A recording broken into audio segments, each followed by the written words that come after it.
Well, hello, ladies and gentlemen. Ambrose Blowfield back here again from the Sales Mastery Company. And today I want to talk about a very important subject for sales managers, marketing managers, and business owners in particular, which is how do we maximize team trust and collaboration? Now, before I go into it and I share my screen alongside the downloadable document, if you want to get our downloadable document for this, please send an email immediately through to admin@salesmasterycompany.com and say to them, I'm looking for the notebook from Ambrose's session around team trust and collaboration. We'll send it to you free of charge. And then please give us some feedback, whether it's through LinkedIn or through another social media app, or simply sending us an email. Just tell us, how have you used this? Because this topic partly comes from us coaching many teams around the world. It's been many thousand. We just ticked over to our 19th year completed. And it's something that we find time and time again. Now, I am going to cover off today's topic, but remember, at the heart of any human relationship, therefore, any effective team relationship or series of complex relationships, you need to have an element of trust. And trust, to many people, I remember being told this many, many years ago. Somebody said, trust is one of those things. It's like carrying a raw egg. You carry it delicately in your hand. You look after it, you nurture it, and hopefully, obviously, it doesn't smell, but you look after it for a long period of time. But once dropped, once cracked, it'll never be the same again. The same goes for human relationships. Now, I'm not saying you cannot re-win trust, but it's a lot harder to re-win trust once it's been damaged. So this is something that I want you to have top of mind. The workbook that you've got in front of you right now hopefully looks alongside like this, which is about how do we maximize team trust and, of course, team alignment and collaboration. So you've got a welcome note on the second page and just a brief overview of some of the 15,000 clients we've had over the years. And today's topic is to make sure we can elevate team trust and team collaboration and team alignment, particularly for a sales team. But this would apply to a finance team, an ops team, certainly a marketing team as well. It should apply to any element of team. It would apply to a sporting team as well. But what I find time and time again is sales teams tend to have peaks and troughs of pressure. And those peaks and troughs can almost happen during a day and certainly during a week. And as a result, trust gets stretched on a regular basis. So we've got to understand at the heart of it, as the leadership guru Warren Bennis talks about, trust is a lubrication that makes it possible for organizations to work. I think that's a really nice summation around it. An organization is only as good as its team members forming parts of their team to deliver promises to their customers. That's one of those universal truths in business. We're all here to serve our customers, and the more aligned our team are to serve our customers, the more we're going to be able to do it well. As a result, we're going to create some massive goodwill, which will often come back to us in the form of loyalty or referrals or brand building or establishment of our known brand across the world, for example. So let's start with trust from a manager perspective. As I said, I'd love you to be watching this as a team leader or manager if possible. And if your team leader or manager is not with you watching this, please share this with them. It's really important that you do that. So as it says there, most managers know about trust, but not that many people dedicate time to it. And so this is one of those areas where you go, trust, well, it's kind of obvious, isn't it? And, I've just got to have integrity, do what I say I'm going to do, walk the talk, so to speak, and then I'll instill trust into my team. But did you realize this is something you can do a little bit more than that? So it says there, when we talk about trust, this is not just your subordinate team trusting you. When we talk about trust, it's your team trusting each other. It's your team trusting other divisions. It's your team trusting your business owner. It's your team trusting their customers. It's your team trusting suppliers. Trust is something that is critically important in all forms and in all directions between all members of your team, internally as well as externally. The more trust and more bond you build up internally, the more trust and bond you're probably going to build with your suppliers, which ultimately means your customers are going to be able to trust you more. Whether you're dealing with a specifier, whether you're dealing with a builder, whether you're dealing with an end user, whoever it is you're dealing with, it could be resellers, it could be anybody. The more trust you develop, the more it starts to spread to other people. It's a good situation from that perspective. It's no different to, a positive mindset. The more you act with a positive mindset or growth mindset, as we usually refer to it these days, then it tends to inflict on others. Others start picking up on that. As it says here from Andrew Jenkins, who's a fantastic author in the UK, written books on leadership in the UK, says, trust is the foundation on which high-performance cultures and effective teams are built. Again, these are foundational things, but it's not something that often gets talked about. When was the last time as a group of managers you sat down and said, how can we develop more trust with our suppliers? Or how can we develop more trust within team members? Not between us as leaders and team members, but between team members. So let's look at some of the things we've got to talk about with trust. And I was attending a live session with a business I work hands-on with as the sales director earlier on today. And literally this topic came up. To deepen a level of trust between two human beings, generally speaking, there has to be a deepening of the level of openness, transparency, and vulnerability between team members. Now, that's quite hard as a business leader to do that. It's quite hard as a team leader to do that. It's quite hard as a team member to do that. So let's come back to it. Time and time again, when we talk to people about their values and their culture, they'll often say to me something along the lines of, hey, Ambrose, by the way, one of the things that I've been working on recently is our transparency. And I say, that's awesome. Where is it? And they'll show me a place in reception where it has a big slide or a big post on the wall that says transparency is one of our values, and it might have a definition around that. And I say, great. So when was the last time you were vulnerable in front of one of your team members? And a lot of people, I'm sorry to say, were brought up in the old school of thought, which is leaders should not be vulnerable.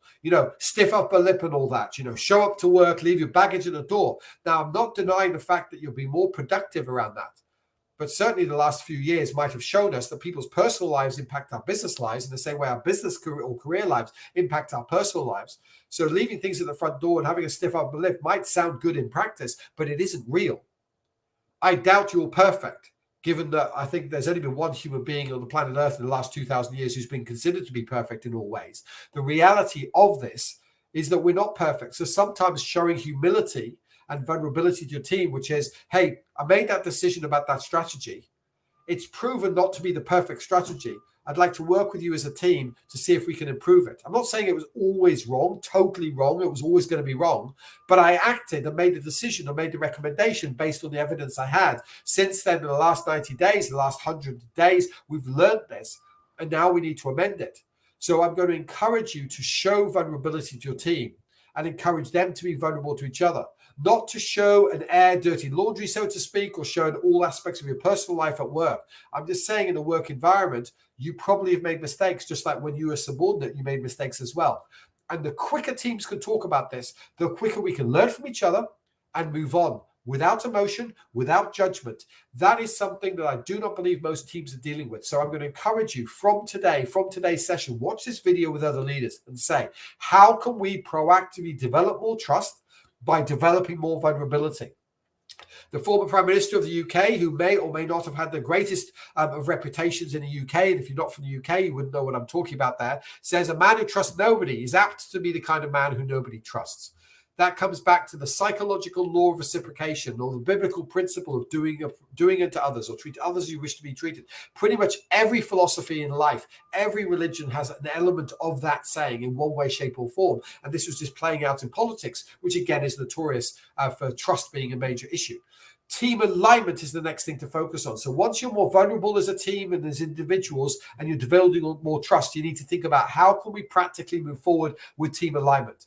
So just having good intentions isn't enough. Just like having a poster on the wall that says we're transparent isn't good enough. You need to think about putting in place a team charter. Now, this is very much in keeping with having a team culture or team values built. A team charter is more of a rule book, day to day. Often we might have a brand book that governs how do we represent our brand visually when we use our logo and our slogan and our font and our colors. This is the same thing. Is as a team. Now, today I'm focused on a sales team because we're the sales mastery company and we spend our lives coaching B2B sales teams around the world as well as training them to empower this for themselves. But this team charter could apply to any team in your organization. You sit down as a team, again, not as a whole company, but as a team, and you have everybody talk about how are we currently acting?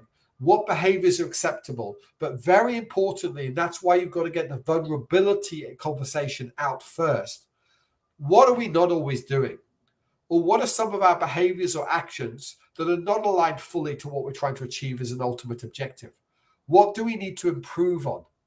And what I would encourage you to do is to include every member of your team and have everybody talk about the things they think we're doing right and the things they think we need to improve on. Now, here's one thing you can do to dovetail the trust from the vulnerability side into the team alignment. Have everybody confess openly one thing they could contribute more.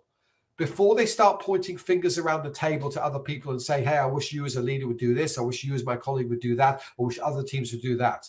Maybe remind them that most people are fortunate enough to have a hand that's designed similar to mine. That when you're pointing in one direction towards others, there's 3 fingers pointing back to you. So the essence of building a team charter and developing vulnerability and developing trust in the team and building up a rule book, if you like, for good and bad behaviors is if people always start with a positive, it's very important we do that. And before we start pointing at others or pointing up or down the food chain or pointing outside to customers or suppliers and what they're doing wrong, remind everybody there's 3 fingers pointing back. So ideally, you'll start by telling us 3 things you're going to improve. And then they'll probably freak out and think, oh, I don't want to come to a meeting and confess 3 things I'm doing wrong. Say to them, look, I'd accept 1 from you. So you may, as the leader, need to brief each person about how it's going to work. And likewise, you may, as a leader, need to start by role modeling that, unless you've got a good 2IC and you can get them to start, because your team probably doesn't want you to do too much talking around it. But again, by collaboratively talking through this, you can actually start to put in place the right behaviors, and aligning your team to the right behaviors on a day-to-day basis means the team become aligned. The foundational principle is based on trust. The charter is a process to work through, and remind everybody that we don't need to write this in our blood, and that's the only way we're going to act in the future. We're going to put this charter in place for the next 90 days. Then we're going to stop and review it and go, is it working for us now? Is it something we need to continue? Is there something we need to drop? Is there something we need to include? Ultimately, doing a team charter is a great way to essentially force proactively a team alignment to happen, because if we can align our behaviors, we will align our people. So as we said today, this is a topic that I really encourage every sales manager on planet Earth to actually go through and work through. But this would apply to marketing leadership, business leadership, finance leadership, ops leadership, and everything else.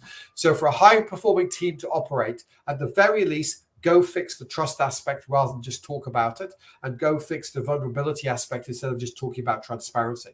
Once you've got that foundation built, think about implementing a team charter where we talk about a rule book of behaviors that we will and won't accept within our team for us to serve our customers and serve the business to the best of our ability.